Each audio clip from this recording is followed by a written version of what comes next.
Hi, everyone. I'm Eric D'Souza, and joining me today is Maureen Jennings, a finalist for the Awards of Excellent for the Howard Engel Award for Best Crime Novel set in Canada.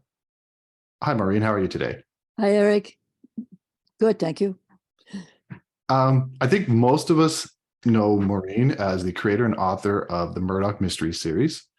She was awarded the Certificate of Commendation for the Heritage of Toronto in 1998. And we're going to touch on Toronto a little bit later, which is why I brought it up. Also the Grant Allen Award for ongoing contributions to the genre in 2011. And she's received, actually, I should have asked you, your website said 8. Is that up to date, or is it now 9 nominations from Crime Writers of Canada? I think it's 9 now. I think it is too. She's currently working on the Paradise Café mystery series. And as I spoke to a few of my friends, my writing friends, we're all sort of delighted that this series is getting the recognition that it deserves, because we're all enjoying it. This is the 3rd book in this series, Cold Snap. I guess we'll start the interview where most people want to ask you. Is there a reason why you're not writing William Murdoch stories anymore? Yes and no. It wasn't sort of like, it's a bit sort of an evolution almost, rather than a typical that's it decision. I moved into writing actually 2 books, not thinking I was leaving Murdoch necessarily, but just having a little visit somewhere else. And that was fun. And then I decided I absolutely had to write about England during World War II.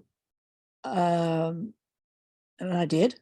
And it's sort of like that. I feel like something just says, try this. And I'm lucky that I can do that because, publicists have been very kind about it. But I didn't want to leave Murdoch completely at all.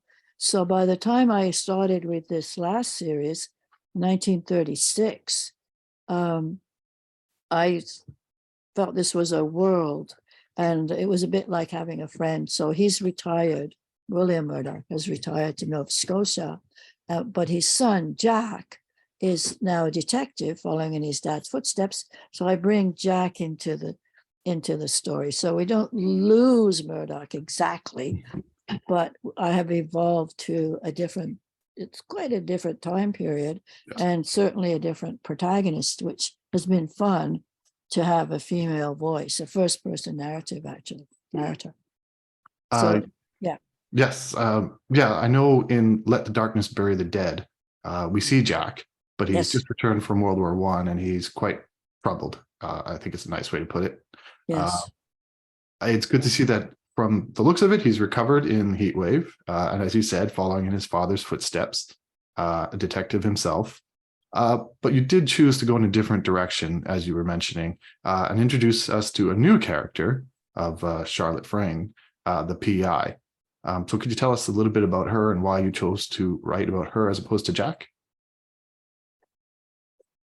That was a deliberate choice. That was not an evolution really as such. I absolutely wanted to write as a female, and wasn't sure about whether it would be a police procedural, but even in 36, even though there were female police officers, it was still a bit limited as to what they could do. And I don't think there were even detectives. I have to clarify that, but I don't think so. So I said, okay, I'll make her a private investigator, but even private investigators have to work within the law, and there are things she couldn't do. And I like the idea that she and Jack are collaborating on things, and I've continued that pretty much in the 3 books. Yeah, you have something in a sense unique, in the sense that her being a PI doesn't. A lot of times you see fictional characters at odds with the police, the PIs, like stay out of my business kind of thing. But they work together, and they're quite a good team together. One thing I noticed though too is in your previous books you often had multiple points of views, but in this series so far, you've only shown it in Charlotte's eyes. Was there a reason why you wanted to sort of shift your style? In a funny way, it's easier. There are limitations, obviously. If I'm speaking as myself, I can only see the window or the dog, but it's easier to write in the I as opposed to trying to jump all over the place. So I wanted to do that, and I liked that. As I said, I find it easier. It's a bit like writing a journal. I went to the store today. Something. Yeah, and she has it quite tough. Like almost every time she tells somebody she's a PI, they seem to roll their eyes, men and women. It's like, oh, that's not possible. But in your books, a lot of times it worked to her favor, because I don't think when she's working undercover, people would even think that there's possibly a PI. So I guess there's that aspect to her job too, and like the.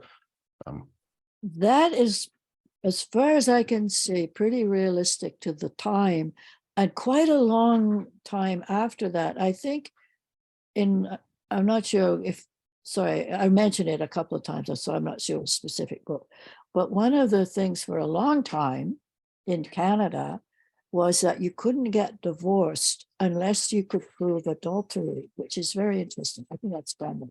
I'm sure that went into the 60s.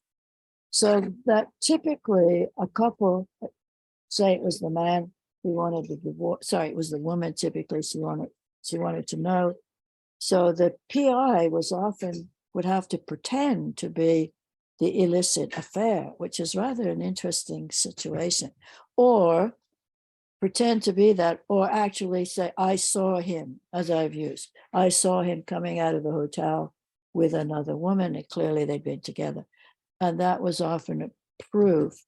And it had to be determined by a judge, which I still find quite amazing that you say, I'm taking my spouse to court to determine whether or not we choose to separate.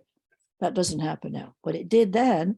And there had to be proof. It was like any crime. It wasn't exactly criminal, but it was around that area. So he had to prove that this had been going on, therefore you could get a divorce. And they'd wait around until the judge said, all right, you can have a divorce. I found that very interesting, actually. Though I like that kind of mores and looking at those mores and rules and conventions that are different from ours. I like doing that. So she does that. And I'm not sure now, but certainly back then it was almost like being a spy. So it's a bit iffy, you were pretending to be one thing and you were something else. But that was a very common job. That was sort of almost the job for a private investigator, to spy, to be a spy. So in the latest book, well, in Cold Snap and in the other two, she goes undercover. And I haven't gone into that. I want to go into that more. What does that feel like when you're lying and pretending, and then essentially betraying people's friendships sometimes? Never mind. We won't go into that. Well, it's like you said. Yes. In the first book, she actually is infiltrating or pretending to be a waitress at Café Paris, which becomes her friend. So I guess some people can accept it. In this new book, Yeah. somebody new comes into her life, her mother, which I think says a lot about her relationship and how she can handle the situation of her mother coming back into her life, who abandoned her as a child. Is that going to change her if Maura sticks around?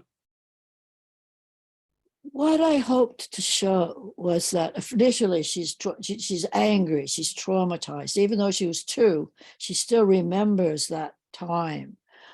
But on the other hand, she's had a very good environment with her grandparents. So it's not like she's had a horrible life since then.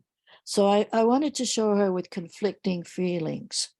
So when that finally emerges, what has actually happened with Moira's second child, what I hoped to show was that Charlotte becomes more affectionate, that she starts to feel that this is a woman who has suffered emotional pain, and I will love her. I will try to love her. I didn't want it to be all mushy and lovey-dovey, but I wanted her feelings to change And I hope I showed that they do change, even though she's a bit reluctant because she feels like she was badly treated, Yes. which she was in a way. Abandonment is a huge trauma for a child of 2.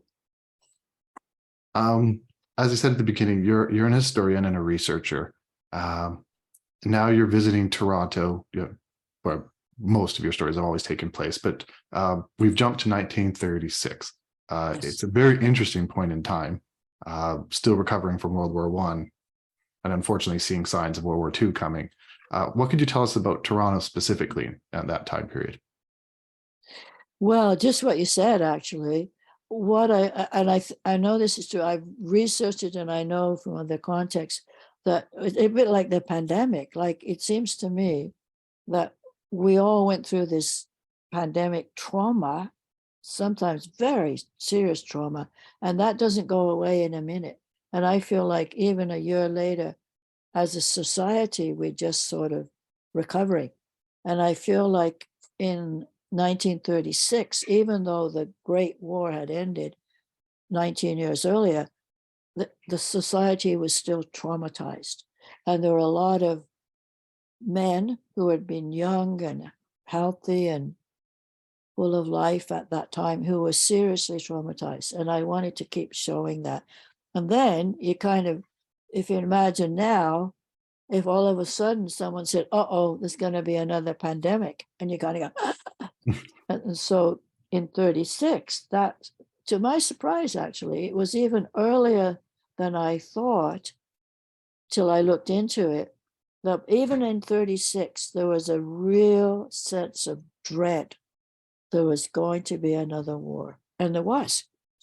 So I thought that was a great moment in time to catch, if I could catch it, the mixture of absolute dread, wanting to deny it. And that's what is in the story of wanting, no, it's not true. It wouldn't happen. It wouldn't happen. And of course it did happen. And wanting to deny it and still angry or hurt or grief stricken over what had already happened. So I thought that was an interesting parallel, unusually so, what had happened to us now Um, in 2022, 1, 3.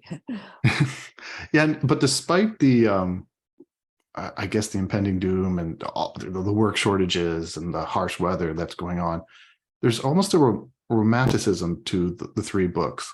But I'm realizing as I'm reading them, it's sort of Charlotte's point of view that's keeping it that feel. Am I right that way? Like she has optimism or hope. Well, Eric, romanticism and optimism are different.